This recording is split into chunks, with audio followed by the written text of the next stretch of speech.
જય શ્રી રામ, નમસ્કાર, પ્રણામ, સ્વાગત છે મિત્રો તમારું આપણી સૌ યુટ્યુબ ચેનલમાં। મિત્રો, કહેવાય છે કે એક સ્ત્રી બીજા લોકો માટે ઘણું બધું કરી શકે છે। તેવી જ રીતે આ સ્ટોરીમાં આવતી વૈશાલી નામની મહિલાએ તો એક નવો જ રસ્તો બતાવ્યો છે અને તે ઘણા બધા લોકોનો સહારો બની છે। તો મિત્રો, યુવાન, વૃદ્ધ અને વડીલોએ પણ આ સ્ટોરી સાંભળવાની ખાસ જરૂર છે। આ સ્ટોરી ખાલી વાર્તા નથી, પરંતુ આ સ્ટોરી બે પેઢીને કંઈક નવો સંદેશ આપે છે। તો મારી તમને વિનંતી છે કે અહીંયા સુધી આવ્યા છો તો થોડો સમય કાઢીને આ વિડીયોને અંત સુધી એકવાર જરૂર સાંભળજો અને વિડીયોમાં જણાવેલી માહિતી પસંદ આવે તો વિડીયોને લાઇક, શેર અને આ ચેનલને સબસ્ક્રાઈબ જરૂરથી કરજો તથા કોમેન્ટ બોક્સમાં સાચી શ્રદ્ધાથી જય શ્રી રામ લખી દેજો, જેથી ભગવાન શ્રી રામની કૃપા હંમેશા આપણા સૌ પર બની રહે। તો મિત્રો, ચાલો શરૂ કરીએ આ સ્ટોરી। મિત્રો, ગુજરાત રાજ્યના સૌરાષ્ટ્રના એક નાના એવા ગામ જેતપુરમાં સાડીની મિલમાં કામ કરતા સુરેશભાઈ અને નયનાબેનને 3 દીકરીઓ હતી, પ્રિયંકા, નેહા અને વૈશાલી। જો આર્થિક રીતે જોવા જઈએ તો તેમનું કુટુંબ ખૂબ જ સુખી અને સંપન્ન કહી શકાય એવું નહોતું, પરંતુ ખાધે પીધે સુખી કહી શકાય એવું સુરેશભાઈનું કુટુંબ જરૂર હતું। સુરેશભાઈની 3 દીકરીઓમાં વૈશાલી સૌથી નાની હતી અને વૈશાલીની 2 મોટી બહેનો પ્રિયંકા અને નેહાના તેમના ગામની બાજુમાં જ આવેલા જૂનાગઢમાં ખાધે પીધે સુખી કહી શકાય એવા કુટુંબમાં લગ્ન થઈ ગયા હતા। હવે સુરેશભાઈ અને નયનાબેનને માથે તેમની સૌથી નાની દીકરી વૈશાલીની જ જવાબદારી બાકી રહી હતી। વૈશાલી પહેલેથી જ ખૂબ જ હોશિયાર હતી અને ઘરકામમાં પણ ખૂબ જ સારી આવડતવાળી હતી અને સ્વભાવે પણ ખૂબ જ શાંત અને મળતાવડી હતી। વૈશાલી દેખાવમાં પણ સુંદર કહી શકાય એવી હોવાથી વૈશાલી હજુ તો જ્યારે કોલેજના 3જા વર્ષમાં હતી ત્યાં તો તેની નાતમાંથી એના માટે માંગા આવવાની શરૂઆત થઈ ગઈ હતી। સુરેશભાઈ અને નયનાબેન બંને પણ વૈશાલીના લગ્ન તેની મોટી 2 બહેનોની જેમ જ ખાધે પીધે સુખી હોય એવા ઘરમાં ગોઠવાઈ જાય તે માટે મનોમન ભગવાનને પ્રાર્થના કરતા રહેતા હતા। સુરેશભાઈના એક નજીકના સંબંધી એક દિવસ વૈશાલી માટે રાજકોટમાં રહેતા એક કુટુંબની વાત લઈને આવે છે। તેમની વાત સાંભળીને વાત ઉપરથી તો સુરેશભાઈ અને નયનાબેનને એમના કુટુંબ કરતાં ઘણું સારું અને સુખી સંપન્ન તેમજ બીજી બધી રીતે પણ યોગ્ય કુટુંબ લાગે છે। એટલે પછી વૈશાલીનો સંબંધ જોવાનો પ્રોગ્રામ નક્કી કરવામાં આવે છે અને હવે નક્કી થયેલા દિવસે સુરેશભાઈના નજીકના સંબંધી મૂર્તિઓ અને એમના માતા પિતાને લઈને સુરેશભાઈના ઘરે આવે છે। રાકેશભાઈ અને માલતીબેનનું કુટુંબ મધ્યમ વર્ગીય કહી શકાય એ પ્રમાણે હતું। એમને સંતાનમાં એક દીકરો પરાગ અને એક દીકરી સેજલ હતી, જે પરણીને તેના સાસરિયામાં ઘણી સુખી હતી અને પરાગ માટે જોવાનું ચાલતું હતું। પરાગ તેનો અભ્યાસ પૂરો કરીને રાજકોટમાં જ એક પ્રાઇવેટ કંપનીમાં મેનેજરની પોસ્ટ પર જોબ કરતો હતો। પરાગ પણ ઊંચો અને એક વઢિયા બાંધાનો, ઘઉંવર્ણનો અને દેખાવમાં સરસ કહી શકાય એવો હતો। પછી બંને કુટુંબો વચ્ચે ચા પાણી અને વાતચીત થાય છે। વૈશાલી અને પરાગને પણ ઘરના બીજા રૂમમાં વાતચીત કરવા માટે થોડીવાર મળે છે। બંને પોતપોતાના વિશે એકબીજાને જણાવે છે અને પરસ્પર પરિચિત થવાનો પ્રયાસ કરે છે। લગભગ 1-1.5 કલાકની મીટિંગ પછી રાકેશભાઈ, માલતીબેન અને પરાગ ત્રણેય વિદાય લે છે। રાકેશભાઈ, માલતીબેન અને પરાગના ગયા પછી સુરેશભાઈ અને નયનાબેન વૈશાલીને બોલાવીને તેમની પાસે બેસાડે છે। ત્રણેય જણ મળીને છોકરાના કુટુંબ વિશે વાતચીત કરે છે। ત્રણેયની વાતચીત પરથી આમ તો બધી રીતે યોગ્ય કહી શકાય અને આમ પણ પોતાના પ્રમાણે મધ્યમ વર્ગ એ પણ ખાધે પીધે સુખી કહી શકાય એવું નાનું કુટુંબ હતું। વૈશાલીને પણ પરાગ પસંદ આવ્યો હતો અને પરાગને પણ વૈશાલી બધી જ રીતે પસંદ પડેલી। અરસપરસ બંને કુટુંબોને બધું બરાબર લાગતા વૈશાલી અને પરાગની વાત આગળ વધે છે અને બંને કુટુંબો મળીને તેમની બંનેની સગાઈનું શુભ મુહૂર્ત નક્કી કરે છે। નક્કી કરેલા શુભ દિવસે પરાગ અને વૈશાલીની સગાઈ થાય છે। વૈશાલી પણ પોતાના કરતાં 1-2 ડગલા ઊંચું કહી શકાય એવું ઘર મેળવીને ખૂબ જ ખુશ હતી। હવે વૈશાલી અને પરાગ વચ્ચે ફોન પર ઘણીવાર વાતચીત પણ થતી હતી અને ક્યારેક રજાઓમાં ફરવા પણ જતા હતા અને સગાઈ થયા પછી વૈશાલી તહેવારમાં કંકુ પગલાં કરવા માટે તેના સસરાના ઘરે પણ ગઈ હતી. પરાગ સાથે સગાઈ થવાથી વૈશાલી બધી જ રીતે ખૂબ ખુશ હતી. હવે લગભગ 7-8 મહિના પછી પરાગ અને વૈશાલીના લગ્નની તારીખ નક્કી કરવા માટે બંને કુટુંબો મળે છે અને લગ્નનો શુભ દિવસ નક્કી કરવામાં આવે છે. અને પરાગ અને વૈશાલીના ખૂબ જ ધામધૂમથી લગ્ન થાય છે. અને વૈશાલી લગ્ન કરીને જ્યારે સાસરે આવે છે ત્યારે વૈશાલીને ખબર પડે છે કે તેના સસરાના ઘરમાં પહેલેથી જ માલતીબેનનો દબદબો અને શાસન ચાલતું હતું. તેમના આખા ઘરમાં માલતીબેનનું જ વર્ચસ્વ હતું. જો માલતીબેન કહે તો રાત અને માલતીબેન કહે તો દિવસ, એવું તેના ઘરમાં માલતીબેનનું સામ્રાજ્ય હતું. માલતીબેનના સ્વભાવને રાકેશભાઈ અને પરાગ બંને ખૂબ જ સારી રીતે ઓળખતા હતા. પરંતુ રોજબરોજના ઝઘડા કરવા કરતાં માલતીબેનના સ્વભાવ સાથે એડજસ્ટ થઈ જવાનું તે બંને બાપ દીકરાને યોગ્ય લાગતું હતું. તેથી જ માલતીબેન જેમ કહે તેમ રાકેશભાઈ અને પરાગ કરતા હતા. પરાગ અને વૈશાલીના લગ્નની શરૂઆતનો 1 મહિનો તો ઘરમાં બધું જ બરાબર અને સુવ્યવસ્થિત કહી શકાય એવી રીતે ચાલ્યું. અને વૈશાલી પણ સાસરે આવીને નવા ઘરની રીતભાત પ્રમાણે તમામ લોકોની સાથે ભળી જવાનો પ્રયાસ કરે છે. માલતીબેન રાકેશ અને પરાગ ત્રણેયની તમામ જરૂરિયાતનું બધી જ રીતે ધ્યાન રાખે છે અને ઘરની તમામ જવાબદારીઓને ખૂબ જ સારી રીતે નિભાવે છે. પરંતુ માલતીબેન તેમના અને તેમના કર્કશભર્યા સ્વભાવ પ્રમાણે વૈશાલીના દરેક નાના મોટા કામ પર નજર રાખતા રહે છે. વૈશાલીના દરેક કામોમાં તેને ટોકતા રહે છે. પરંતુ વૈશાલી તેમના તમામ કામોમાં સેટ થવાનો પ્રયાસ કરતી રહે છે. માલતીબેન ગમે તેટલું કસકસ કરે પણ વૈશાલી તેના સ્વભાવ પ્રમાણે વાતને સારી રીતે જ લેવાનો પ્રયાસ કરે છે. પરંતુ પરાગ તો આખો દિવસ ઓફિસ હોય પણ રાકેશભાઈ આ બધું જ જોયા કરે.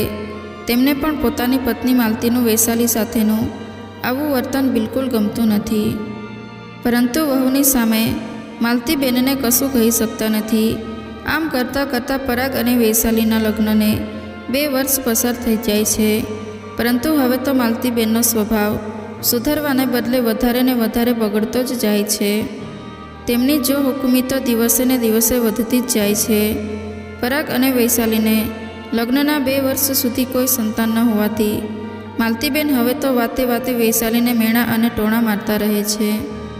અત્યાર સુધી સાસુના બધા જ મેણા અને ટોણા સહન કરીને પણ ઘરમાં એક સંસ્કારી વહુ બનીને રહેતી વૈશાલીથી પોતાની સાસુ માલતીબેનની આ વાત ઘણીવાર સહન નથી થતી.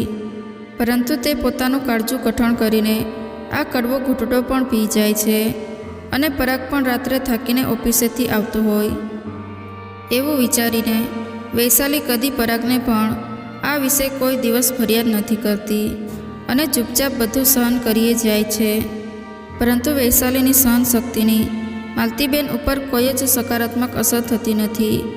અને ધીમે ધીમે માલતીબેન પરાગને પણ વૈશાલીના વિરોધમાં ઉશ્કેરવાનું શરૂ કરે છે અને કહે છે કે વૈશાલીને ઘર સાચવતા નથી આવડતું અને વૈશાલી તને સંતાનનું સુખ પણ નથી આપી શકતી અને તું જ્યારે ઓફિસ જતો રહે છે પછી વૈશાલી અમારું ધ્યાન પણ બરાબર રાખતી નથી.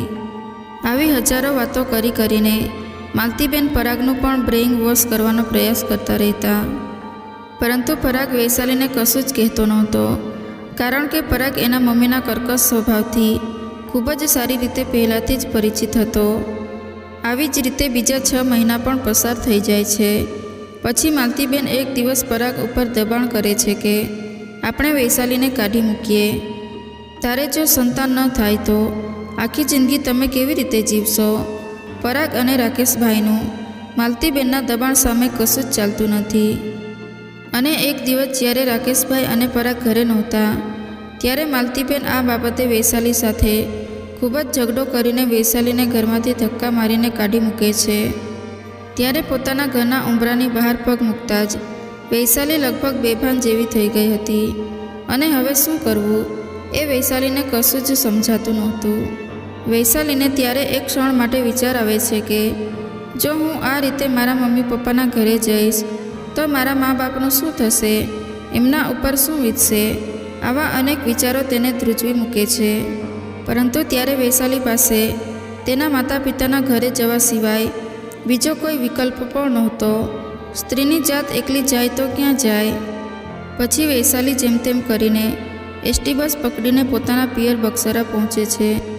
દર વખતે હસતા મોઢે આટો દેવા આવતી દીકરીનું આજે આમ પડેલું અને રોયેલું મોઢું જોઈને વૈશાલીના મમ્મી નયનાબેન કંઈક અશુભ બન્યું છે એવું તરત જ સમજી ગયા અને પોતાની દીકરીને મીઠો આવકાર આપે છે. અને વૈશાલી પણ નીચું મોઢું કરીને ગુમસુમ બેસી રહે છે. ત્યારે નયનાબેન હળવેકથી વૈશાલીને પૂછે છે કે શું થયું બેટા વૈશાલી? ત્યારે ખૂબ જ ભારે હૃદયે વૈશાલી પોતાની મમ્મીને આખી ઘટના વિશે અને 2 વર્ષના તેના લગ્ન જીવનની આ વીતી કહી સંભળાવે છે.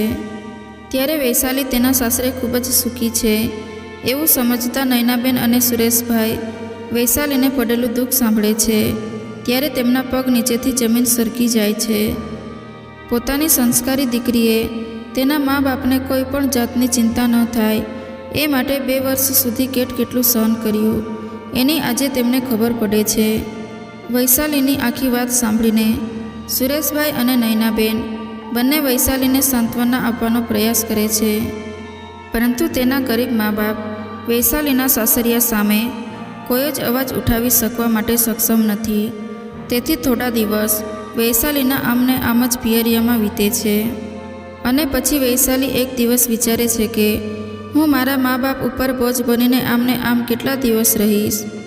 તેથી વૈશાલીએ પોતાનું મન મક્કમ કરીને તેનું અધૂરું ભણવાનું ફરી પાછું શરૂ કર્યું અને ભણવાની ફીની વ્યવસ્થા કરવા માટે પોતે થોડું ભરત ગૂંથણ અને સીવણનું કામ પણ કરવા લાગી અને પોતાનો ખર્ચો પોતાની જાતે જ ઉપાડવાનો પ્રયાસ કરવા લાગી. બીજી બાજુ પરાગના પપ્પા રાકેશભાઈ ખૂબ સજ્જન માણસ હતા. જ્યારે વૈશાલીને માલતીબેને ખૂબ જ કડવા વેણ સંભળાવીને ઘરમાંથી કાઢી મૂકી એ વાતની જ્યારે રાકેશભાઈને ખબર પડી હતી ત્યારે તેઓ અંદરથી હચમચી ગયેલા. પરંતુ પોતાના દીકરા પરાગનું ઘર પોતાની પત્નીના કારણે ભાંગી જવાથી રાકેશભાઈ આ કડવો ઘૂંટડો કોઈ પણ રીતે ગળે ઉતારી શકતા ન હતા અને અંદરથી ખૂબ જ દુઃખી અને ટેન્શનમાં રહ્યા કરતા હતા. આવડી ઉંમરે દીકરાનું હર્યું ભર્યું ઘર તૂટતું જોઈને રાકેશભાઈ ખૂબ જ બીમાર રહેવા લાગ્યા હતા અને બીમારીને કારણે એક દિવસ અચાનક રાકેશભાઈને હાર્ટ એટેક આવ્યો અને હજુ તો હોસ્પિટલ પહોંચે તે પહેલાં તેમનું મૃત્યુ થઈ ગયું. અને આ બાજુ વૈશાલી તેની સાથે થયેલી અઘટિત ઘટનાને ભૂલીને આગળ વધી જવા માંગે છે. વૈશાલી ભણવામાં તો પહેલેથી હોશિયાર જ હતી એટલે ગ્રેજ્યુએશન પૂરું કરે છે અને એક પ્રાઇવેટ કંપનીમાં વૈશાલી જોબ પર લાગી જાય છે. કામમાં વ્યસ્ત રહેવાની સાથે સાથે વૈશાલી પોતાના દુઃખદ ભૂતકાળને ભૂલવાનો પ્રયાસ પણ કરતી રહે છે. હવે વૈશાલી પોતાના પગારમાંથી પોતાનો ખર્ચો તો ઉપાડી જ લેતી હતી પરંતુ હવે ઘરમાં તેના પિતાને પણ થોડી જાજી મદદ કરી શકતી હતી અને તેની જિંદગીની ગાડી હવે સારી રીતે ચાલી રહી હતી. પરંતુ વૈશાલીનું નોકરીમાં મન લાગતું ન હતું. પોતાને જે પરિસ્થિતિનો ભોગ બનવું પડ્યું હતું તેવી પરિસ્થિતિનો ભોગ બીજી સ્ત્રીઓએ ન બનવું પડે એ માટે વૈશાલી એવી સ્ત્રીઓની માટે કામ કરતી એક સંસ્થામાં જોઈન્ટ સેક્રેટરી તરીકે નોકરી કરવાની નક્કી કરે છે. શરૂઆતમાં 2-3 રૂમનો ભાડાનો ફ્લેટ રાખીને વૈશાલી વૃદ્ધાશ્રમ અને સાથે સાથે તકતા સ્ત્રીઓને એટલે કે જેમને સાસરેથી ત્રાસ આપીને પોતાનું ઘર છોડી મૂકવામાં આવેલી હોય તેવી સ્ત્રીઓને સહારો આપતી મધુવન નામની એક સંસ્થા શરૂ કરે છે. ધીમે ધીમે વૈશાલીના સ્વભાવ અને આવડત અને તરછોડાયેલા વૃદ્ધોની કાળજી લેવાની અને કામ કરવાની આવડતના લીધે તેની સંસ્થાનું ખૂબ જ સારું નામ થઈ જાય છે અને તે ભાડાના ફ્લેટમાંથી હવે મોટી જગ્યાએ સંસ્થાને શિફ્ટ કરે છે. વૈશાલી હવે પોતે સંસ્થાની સંચાલિકા અને ટ્રસ્ટી તરીકે ખૂબ સારી રીતે કામગીરી કરી રહી છે. બીજી બાજુ વૈશાલીના સસરા રાકેશભાઈના મૃત્યુના 6 મહિના બાદ તરત જ માલતીબેન પરાગને બીજા લગ્ન કરવા માટે દબાણ કરવા લાગે છે. પરાગ વૈશાલીને ભૂલ્યો નથી કારણ કે તે વૈશાલીને ખૂબ ચાહતો હતો પરંતુ માતાના કડક અને તાનાશાહી ભર્યા સ્વભાવના કારણે પરાગની જિંદગી પણ વૈશાલી વગર ઉજ્જડ અને વેરાન બની ગઈ હતી. પરાગને તેની મમ્મીની જો હુકમીના કારણે ના છૂટકે બીજા લગ્ન કરવા પડ્યા હતા. પરાગના બીજા લગ્ન એક મધ્યમ વર્ગની સીમા સાથે થયા હતા. સીમાનું પણ પહેલાં એકવાર લગ્ન તૂટી ગયેલું હતું. સીમા અને પરાગના કોર્ટ મેરેજ થયા હતા અને લગ્ન કરીને જ્યારે સીમા પોતાના સાસરે આવી ત્યારે માલતીબેન જેવી રીતે વૈશાલી ઉપર જોહમી ચલાવતા હતા એવી જ જોહમી સીમા પર ચલાવવાનો થોડા જ દિવસોમાં પ્રયાસ શરૂ કરે છે. પરંતુ અહીંયા માલતીબેનની ચાલ ખોટી પડે છે. સીમા માલતીબેનના એક વાક્યની સામે 3 વાક્ય કહી દે છે. માલતીબેનની એક પણ શિખામણ કે વાત સીમા તેના કાને ધરતી નથી અને પોતાની રીતે જ રસોઈ બનાવે છે અને પોતાની રીતે જ મનમાનીથી રહે છે અને ફુરસદનો બધો ટાઈમ મોબાઈલમાં જ પસાર કરતી હતી. આ જોઈને માલતીબેન ખૂબ જ મૂંઝાઈ જાય છે, કારણ કે માલતીબેનનું જો હુકમી ભર્યું શાસન સીમા સામે ચાલી નથી શકતું. પરાગના બીજા લગ્ન કરાવીને માલતીબેને જાણે તેના જ પગ ઉપર કુહાડી મારી હતી એવો અનુભવ તેને પોતાને થવા લાગેલો. પરંતુ હવે તો ફરિયાદ પણ કોને કરે? હવે તો પરાગને પણ ફરિયાદ કરી શકાય એમ ન હતી, કારણ કે પોતે જ દબાણ કરીને પરાગને બીજા લગ્ન કરવા માટે મજબૂર કરેલો. હવે તો સીમા અને માલતીબેન બંને સાસુ વહુના ઝઘડા લગભગ રોજનો નિત્યક્રમ બની ગયા હતા. પરંતુ પરાગ પહેલેથી જ તેના મમ્મીને જાણતો હતો, એટલે તે સીમાને પણ શું કહે? હવે તો માલતીબેન અને સીમાની વચ્ચે પરાગની પરિસ્થિતિ સૂડી વચ્ચે સોપારી જેવી થઈ ગઈ હતી. સીમાની આંખોમાં હવે માલતીબેન ઘરમાં કાંટાની જેમ ખૂંચતા હતા. સીમા પરાગને રાત્રે બેડરૂમમાં તેની માથી જુદું થવાનું કહેતી હતી, પરંતુ એવું કરવું પરાગ માટે શક્ય ન હતું, કારણ કે તેના પપ્પા પણ આ દુનિયા છોડીને ચાલ્યા ગયેલા અને મમ્મીને એકલા છોડીને કેવી રીતે જુદું થવાય? માલતીબેનની આ રોજની ટકટકથી સીમા લગ્નના થોડા જ વર્ષોમાં તો તેનાથી સાવ કંટાળી ચૂકી હતી. એક દિવસ માલતીબેન સીમાને તેના મા બાપ વિશે આડા અવળા મેણા અને ટોણા માર્યા ત્યારે સીમાથી આ બિલકુલ સહન ના થયું. એટલે સીમાએ પરાગને કહ્યું, પરાગ, તું તારા કાન ખોલીને સાંભળી લે. હવે આ ઘરમાં હું નહીં અથવા તો તારા મમ્મી નહીં હોય. તું મને રાખવા માંગતો હોય તો તારી મમ્મીને કોઈ પણ વૃદ્ધાશ્રમમાં મૂકી આવ. મારે તારી મમ્મી આ ઘરમાં જોઈએ જ નહીં. પરંતુ પરાગ સીમાને સમજાવવાનો ખૂબ જ પ્રયાસ કરે છે, પરંતુ આજે પરિસ્થિતિ સીમાના માથા ઉપરથી જતી રહી હતી. સીમા કોઈ પણ માટે સમજવા કે માનવા તૈયાર થતી નહોતી અને હવે માલતીબેનને વૃદ્ધાશ્રમમાં મૂકવાની પરિસ્થિતિ આવીને ઊભી રહે છે. પછી બીજા દિવસે શહેરની આજુબાજુમાં આવેલા વૃદ્ધાશ્રમ ચલાવતી સંસ્થાઓની તપાસ કરવામાં આવે છે. થોડી તપાસ કર્યા પછી એક વૃદ્ધાશ્રમ મળવાની એપોઇન્ટમેન્ટ લેવામાં આવી. સીમા અને પરાગ માલતીબેનને લઈને વૃદ્ધાશ્રમ પહોંચ્યા. સીમા, પરાગ અને માલતીબેન ત્રણેય જણ સંસ્થાની અંદર પ્રવેશ કરે છે અને રિસેપ્શન પર પૂછપરછ કરતા પરાગને ખબર પડે છે કે આ સંસ્થાની સંચાલિકા તો તેની પૂર્વ પત્ની વૈશાલી મહેતા છે. આ જાણીને તેના પગ નીચેથી જમીન સરકી જાય છે. વૈશાલી મહેતાનું નામ સાંભળીને પરાગનું હૃદય એક ધબકારો જાણે ચૂકી જાય છે. પરાગ માલતીબેન અને સીમાને આ સંસ્થાની સંચાલિકા વૈશાલી મહેતા છે એ જણાવે છે, પરંતુ હવે એપોઇન્ટમેન્ટ લઈ લીધી હોવાથી પાછળ જઈ શકાય તેમ નથી. થોડી જ વારમાં રિસેપ્શન પર ઓફિસમાંથી ફોન આવે છે અને ત્રણેય જણને અંદર મળવા માટે બોલાવવામાં આવે છે. સીમા, પરાગ અને માલતીબેન ત્રણેય કેબિનમાં અંદર જાય છે અને સામેની ખુરશી ઉપર સંચાલિકા તરીકે વૈશાલી મહેતાને બેસેલા જુએ છે. ત્યારે માલતીબેનની હાલત તો જાણે કાપો તો લોહી ન નીકળે એવી થઈ ગઈ હતી. માલતીબેન માટે તો અત્યારે મોઢું નીચું રાખી બેસવા સિવાય બીજો કોઈ ઉપાય જ નથી બચ્યો. વૈશાલી પરિસ્થિતિને સામાન્ય કરવાનો પ્રયાસ કરતા અને ઓફિસમાં છવાયેલા સન્નાટાને તોડતા પરાગની સામે જોઈને કહે છે કે, બોલો, શા માટે આવવાનું થયું? પરાગ પણ વૈશાલીની સામે નજર નથી મેળવી શકતો અને નીચું જોઈને જ કહે છે કે, મારા મમ્મી માલતીબેન માટે ફોર્મ ભરવાનું છે. ત્યારે વૈશાલી ફોર્મ ભરવાની બધી જ પ્રોસિજર પરાગને સમજાવી દે છે અને માલતીબેનને સંસ્થામાં રાખતા પહેલાં જે કંઈ પણ પ્રાથમિક પેપર વર્ક પ્રોસિજર હોય તે પૂરી કરવામાં આવે અને પરાગ અને સીમા માલતીબેનને વૈશાલી મહેતાની સંસ્થામાં મૂકીને રવાના થઈ જાય છે.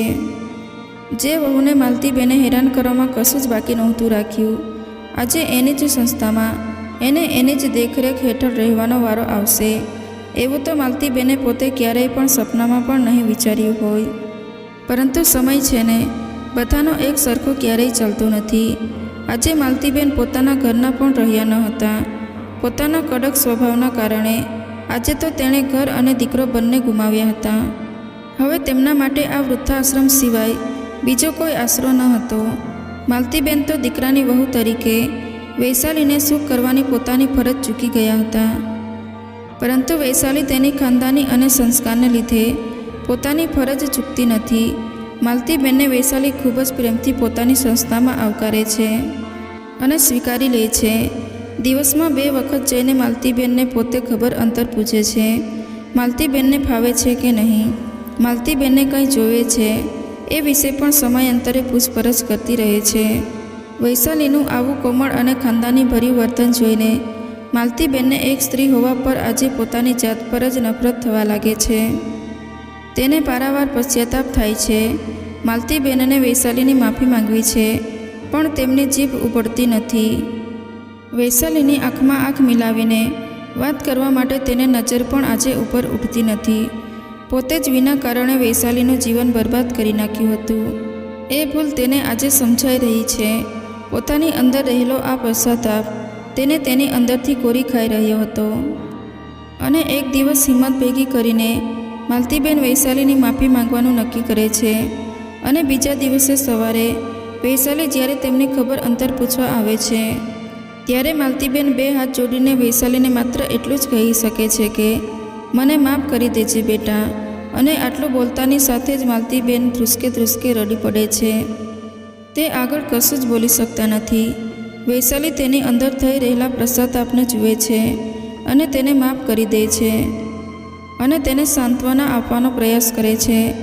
જે કંઈ પણ થયું એ ઘટના બનવાની હતી એમ કહીને વૈશાલી માલતીબેનને થોડા હળવા કરવાનો પ્રયાસ કરે છે. માલતીબેનને જીવનના અંત સુધી વૈશાલી પોતાની સંસ્થા મધુવનમાં ખૂબ જ સારી રીતે પ્રેમથી સાચવે છે. માલતીબેન પોતાના ઉગ્ર અને કર્કશ સ્વભાવના કારણે આજે જાતી જિંદગીએ પોતાનો પતિ, પોતાનો દીકરો અને પોતાનો આશરો પણ ગુમાવી ચૂક્યા છે. ત્યારે વૈશાલી તેમની સાથે એક સહારો અને ટેકો બનીને ઊભી છે, જેના લીધે વૈશાલીને આખી જિંદગી સંઘર્ષ કરવો પડ્યો અને પોતાનો હરિયભર્યો સંસાર વિખેરાઈ ગયો.